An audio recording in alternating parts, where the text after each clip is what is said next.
bonjour à tous. On se retrouve pour une nouvelle édition de votre rendez-vous Panafactu.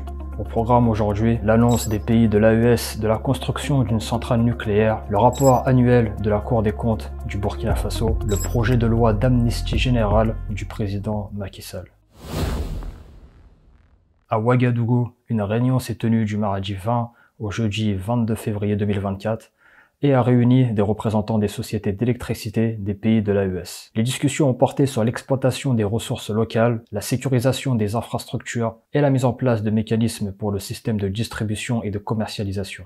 La Société nationale d'électricité des pays de l'AES se donne la vision stratégique basée d'une part sur la valorisation des ressources endogènes de production, surtout facile à mettre en œuvre avec les lignes haute tension d'évacuation et d'interconnexion, et d'autre part la définition des mécanismes appropriés d'un système de distribution et de commercialisation.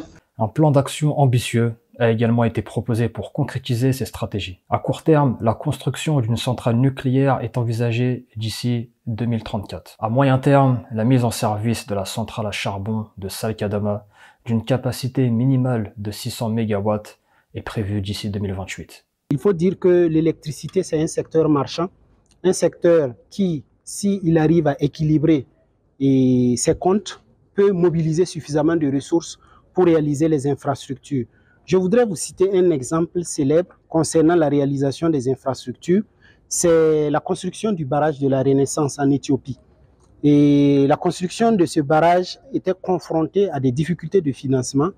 Et ces difficultés ont été levées par les Éthiopiens, par la population éthiopienne, qui a cotisé pour permettre la réalisation de ce barrage.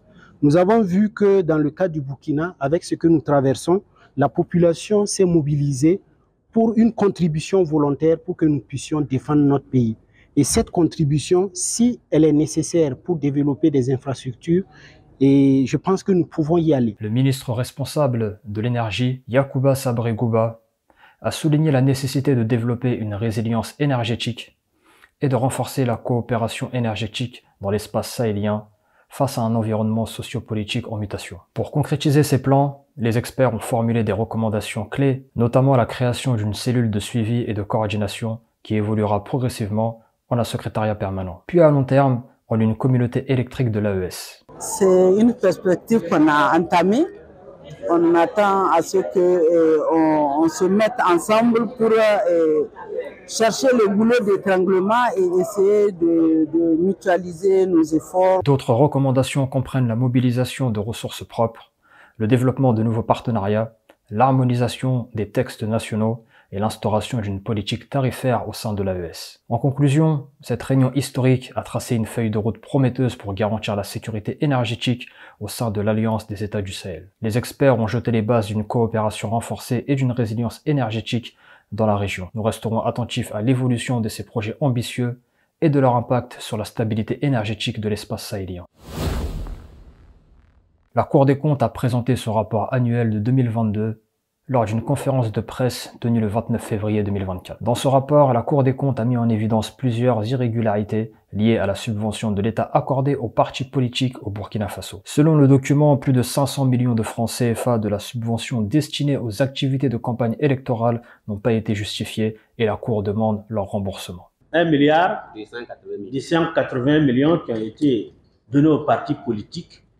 S'il y a près de 500 millions qui ne sont pas justifiés, qui doivent être remboursés, alors il y a des questions à se poser, il y a des interrogations à avoir. En 2020, 125 acteurs politiques ont bénéficié de la subvention de l'État pour leurs activités en dehors de la campagne électorale et pendant cette période. Cependant, seulement 72 acteurs politiques ont soumis des rapports justifiant l'utilisation de ces fonds à la Cour des comptes. Certains acteurs politiques, dont Tahirou Barry du Mouvement pour le changement et la renaissance, et Ablassé Ouedraogo de Le Faso Autrement, ont été exclus du financement public avec l'obligation de rembourser des montants considérables. Ils ont été condamnés à rembourser ce qu'ils ont reçu et qui n'ont pas pu justifier. Ils vont les rembourser, le parquet général est là. Le parquet général est chargé de suivre l'exécution des décisions de la Cour.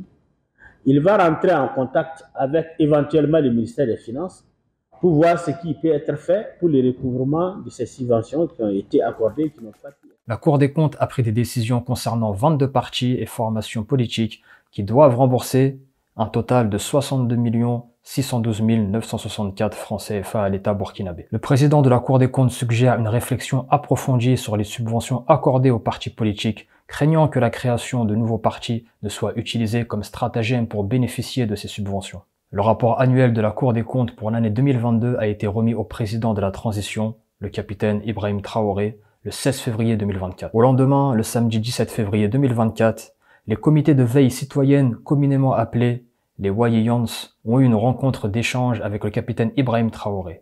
En voici un extrait. Camarades, je souhaiterais donc qu'on puisse rendre grâce à Dieu qui nous a montré ce jour et qui nous a permis de nous retrouver ici. Rendons hommage à nos FDS et nos vaillants VDP qui se battent au front et c'est grâce à eux que nous pouvons nous retrouver ici pour communier. Rendons aussi hommage à vous, ceux-là qu'on a baptisés les Waïya, qui veillent jour et nuit.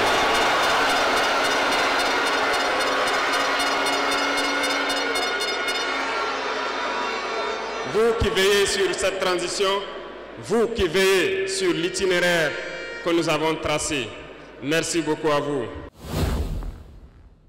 Le gouvernement du président Macky Sall a adopté mercredi dernier un projet de loi d'amnistie générale visant à apaiser les tensions politiques. Cependant, le Conseil des ministres n'a pas fourni d'indications précises sur la nouvelle date du scrutin présidentiel. L'amnistie est présentée comme une mesure pour apaiser l'espace politique et maintenir la stabilité du pays dans ce contexte délicat. Le président prévoit de recevoir les conclusions d'un dialogue national le 4 mars. Il consultera ensuite le Conseil constitutionnel sur les recommandations issues de ce dialogue. Ces recommandations suggèrent la tenue des élections plusieurs semaines après la fin du mandat présidentiel, avec une prolongation de ce dernier jusqu'à l'installation du successeur. Le président cherche à résoudre la crise en s'appuyant sur un dialogue national, mais les détails sur la date exacte des élections restent en suspens. Cependant, des préoccupations émergent quant à un éventuel report du scrutin au-delà du 2 avril, fin du mandat de Macky Sall, et son maintien en fonction jusqu'à l'installation de son successeur. Un collectif de 16 des 19 candidats a exprimé son intention de consulter la société civile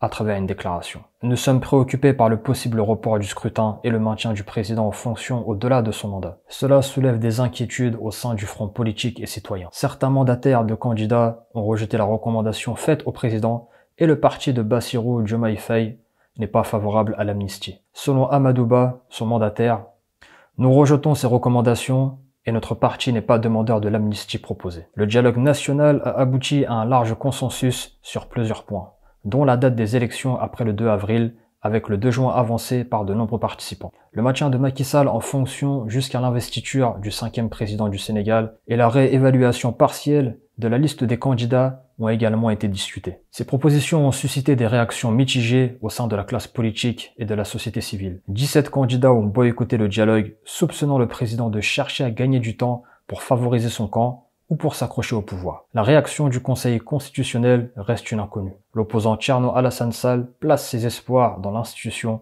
affirmant que le consensus issu du dialogue ne peut prévaloir sur la Constitution.